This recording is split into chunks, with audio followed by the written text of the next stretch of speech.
Shabbat Shalom. Shabbat Shalom is not simply a greeting. Shabbat Shalom is a state of being that God makes possible and we fulfill.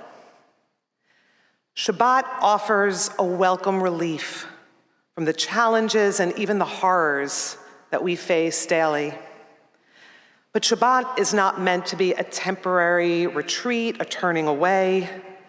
It's meant to give us a taste of what can be so that we can aspire to something greater. By creating and fostering a sense of wholeness and peace for an entire day, we can then imagine what our weeks and our world would be like if we all used our potential to transform this world. And that visioning makes a tangible difference. Judaism teaches that imagination, the ability to vision something, is a powerful force that when harnessed appropriately can lead to real and lasting change. Science backs this up.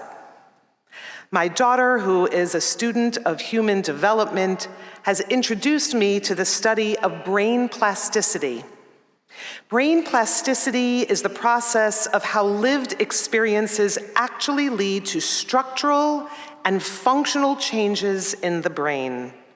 What we do literally changes who we are. And we have the power to make that same transformation through imagination. Neuroscientist Dr. Alvaro Pascal Leon experimented with his Harvard Medical School class, dividing them into two groups. He had the first group practice a simple one-hand exercise on the piano for 2 hours each day for a period of 5 days in a row. The second group did the same, but instead of actually touching the keyboard, their hands stayed still, and they imagined their fingers tickling the ivories in that same exercise. After a week, both groups were tested, and results showed that the regions of the major cortex in the brains of participants in both groups showed similar expansion. I have no idea if the second group performed that exercise as well as the first, and I am in no way suggesting that we can imagine ourselves into playing the piano and the organ the way Jack does. But the point of the study is that imagining practicing the piano changed people's brains. As Jews, we practice this science as we live our Judaism, living with 1 foot in the world as we see it, and 1 foot in the world as we imagine it. This is what keeps us moving forward. Being honest about our reality while staying hopeful about our future is what allows us to strive toward a path of tikkun olam, truly repairing our broken world. Let's think about it. Every Passover, the words of the Haggadah remind us that the Exodus isn't something that happened to our ancestors. Tradition reminds us, insists that we remember that we ourselves crossed the waters from bondage to freedom. Again and again, we imagine ourselves enslaved. We imagine ourselves remaining resilient despite raised and falling hopes. We imagine ourselves trudging through parted waters.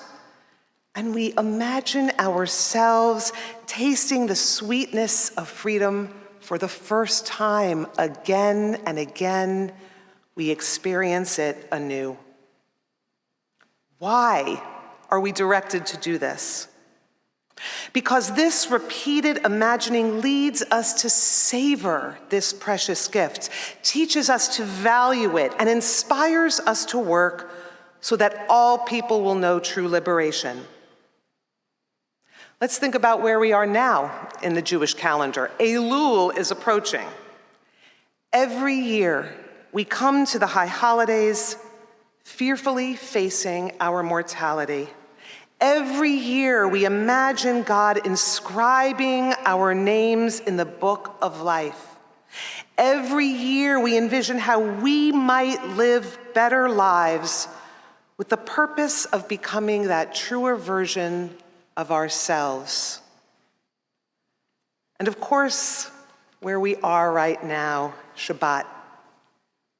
Every single week, we welcome in Shabbat as a beloved, imagining this peaceful presence entering our sanctuary, our households, entering our hearts.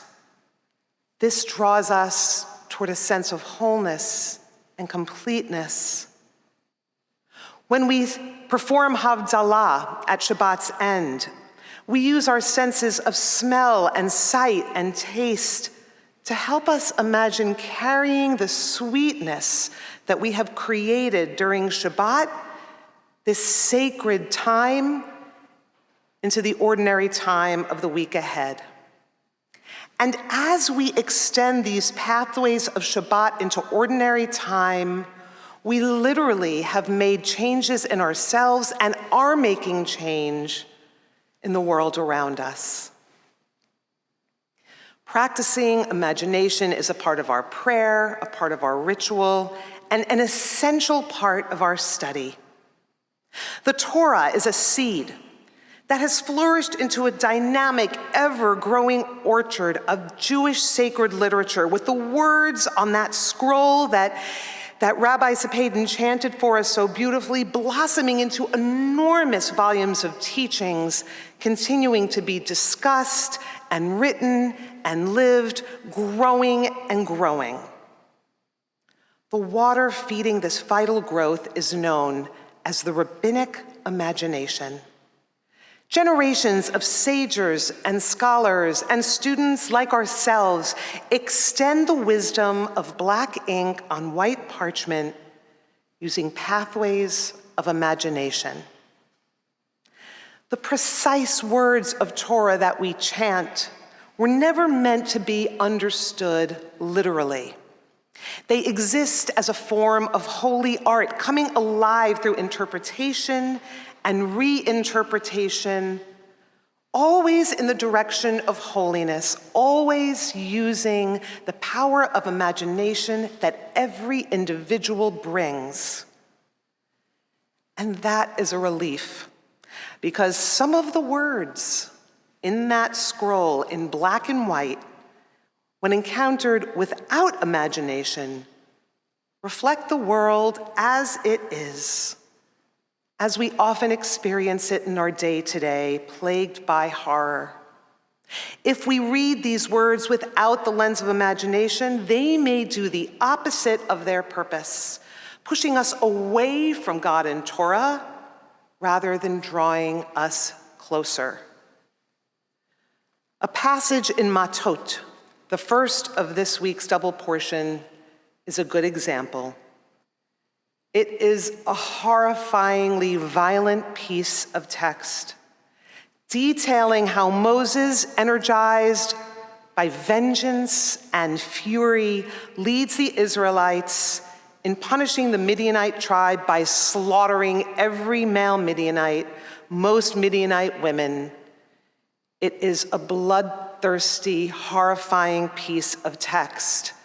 And it seems incongruous to a scroll promising to lead us toward goodness and compassion, to wholeness and peace.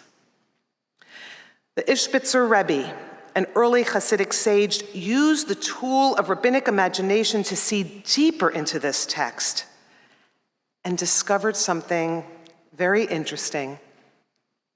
Focusing on the word Midian, which is repeated again and again and again, 7 times in the first 9 verses alone, he reimagines the letters of that word as he hears them.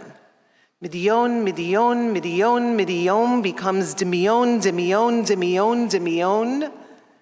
Dimion meaning imagination. The Rebbe uses his own imagination within the process of rabbinic imagination to give us a teaching about imagination. And here is his teaching. He says that the purpose of this passage isn't a call to vengeance or an endorsement of genocide. It's calling out for us to recognize dimion, dimion, dimion, the power of imagination that lies in all of us. He literally hears the text calling us not to harm others, but instead to ferret out and destroy whatever distracts us from God, to use our imagination so that we don't lose hope, so that we don't become discouraged, so that we can find our way to transform what is horrific into something that is beautiful, that leads us away from evil, that leads us toward God. Living in our world, surrounded by immediate and overwhelming reports on all the plagues that surround us within our world, our country, our city, it is very easy for our vision to become clouded. Sometimes the violence, the hatred, the danger is all that we can see. It's easy to follow the impulse to look away, to find an escape, to shield ourselves even in Shabbat. But Judaism urges us not to do this, not to give ourselves over and lose hope, not to live in denial, to become complacent, not even to use our own ritual as a place to hide ourselves. Instead, Judaism beckons us to use our imagination and see deeper and further, reinforcing pathways to beauty and wonder in the same way we carve out pathways in the gray matter of our brain. Practicing Judaism is exactly that, practicing.